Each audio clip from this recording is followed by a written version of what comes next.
Good morning dear student. Management account 2 એમાં unit 1 છે સીમાંત પડતર પદ્ધતિ, માર્જિનલ કોસ્ટિંગ। સીમાંત પડતર પદ્ધતિમાં આખું ચેપ્ટર છે જે પ્રેક્ટિકલ છે।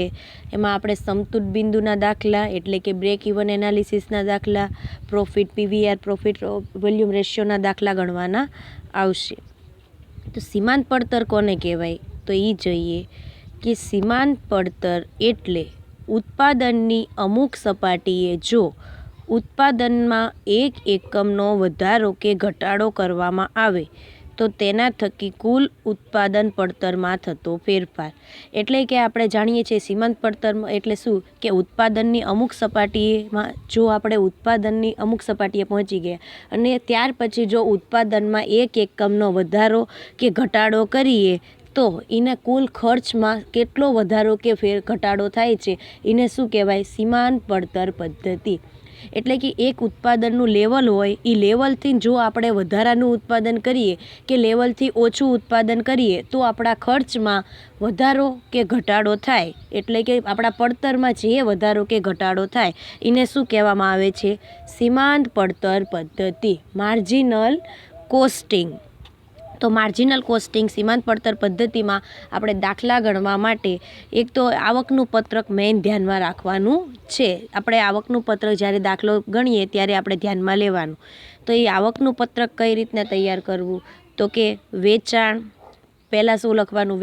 વેચાણને શું કહેવાય? સેલ એટલે એસ માઇનસ ચલિત ખર્ચ એટલે કે વેરિયેબલ કોસ્ટ, તો માઇનસ વેરિયેબલ કોસ્ટ। જો સેલમાંથી વેરિયેબલ કોસ્ટ એટલે કે વેચાણમાંથી આપણે ચલિત ખર્ચા બાદ કરીએ એટલે આપણને જે કાંઈ મળે એને શું કહેવાશે? ફાળો, કન્ટ્રીબ્યુશન કહેવાશે, માઇનસ સ્થિર ખર્ચ।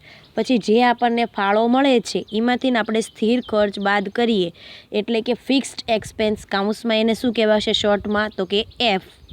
તો આપણે કન્ટ્રીબ્યુશન એટલે કે સીમાંથી એફ બાદ કરીએ એટલે કે સ્થિર ખર્ચ બાદ કરીએ એટલે આપણને શું મળે? તો કે earning before interest and tax. તમારે એસવાયમાં ફાઇનાન્શિયલ અકાઉન્ટમાં આ આવકનું પત્રક આવ્યું હશે। એટલે કે earning before interest and tax, વ્યાજ અને કરવેરા પહેલાંનો નફો।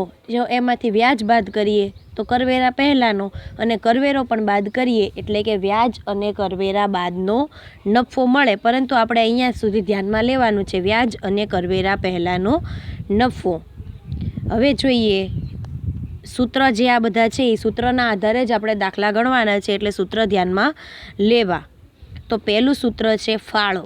તો આપણે આવકના પત્રકમાં જોયું ફાળો કઈ રીતના મળે છે તો કે વેચાણ માઇનસ ચલિત ખર્ચા એટલે કે contribution is equal to sale minus variable expense અથવા વેરિયેબલ કોસ્ટ। તો એસ એટલે એને શોર્ટમાં કઈ રીતના લખાશે તો કે C is equal to S minus વી।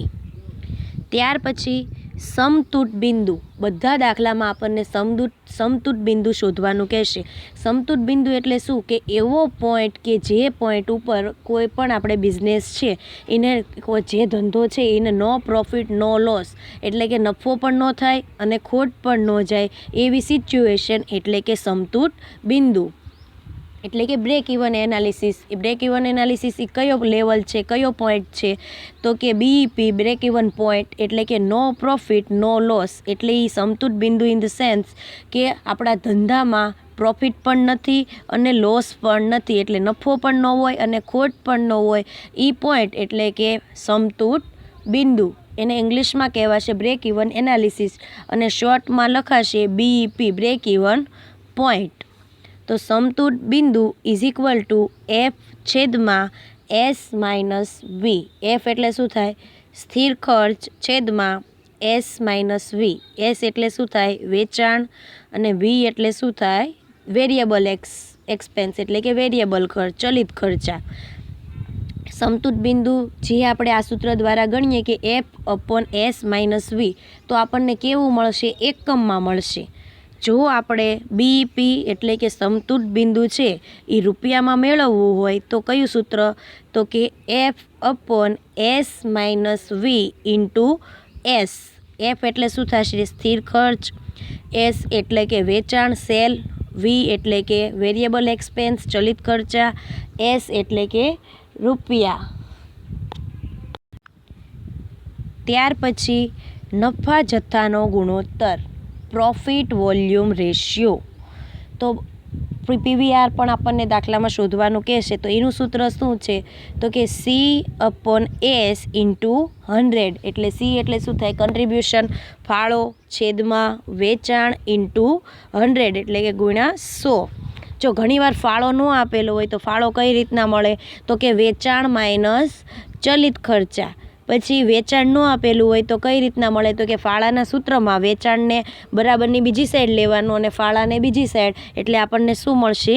વેચાણ. એવી રીતના એ એક જ સૂત્રના આધારે, આ જેટલા સૂત્ર છે એના આધારે આપણને બધી બાબત મળી શકે છે. ત્યાર પછી જરૂરી નફો મેળવવા કરવું પડતું વેચાણ. એટલે ઘણીવાર દાખલામાં આપણને એવું કહેશે કે 50,000 નફો મેળવવા માટે આપણે કેટલું વેચાણ કરવું પડશે? તો એ વખતે આપણો સમતુટ બિંદુ પોઈન્ટ કેટલો હોવો જોઈએ? એટલે કે બ્રેક ઇવન પોઈન્ટ કેટલો હોવો જોઈએ? એવી રીતના ઘણીવાર કહે છે.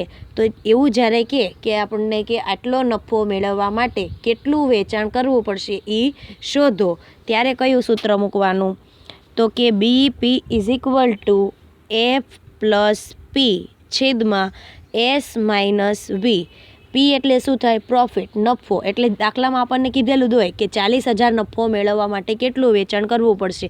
તો 40,000 નફો મેળવવાનો છે, તો નફો કેટલો કહેવાય? 40,000. તો પીની જગ્યાએ કેટલા આપણે મૂકવાના રહેશે? 40,000. તો સમતુટ બિંદુ BP break even point is equal to F એટલે શું થાય? તો કે સ્થિર ખર્ચા ફિક્સ્ડ એક્સપેન્સ પ્લસ પી એટલે પ્રોફિટ એટલે કે નફો છેદમાં એસ માઇનસ વી એટલે કે સેલ માઇનસ વેરિયેબલ એક્સપેન્સ એટલે કે વેચાણ માઇનસ ચલિત ખર્ચા.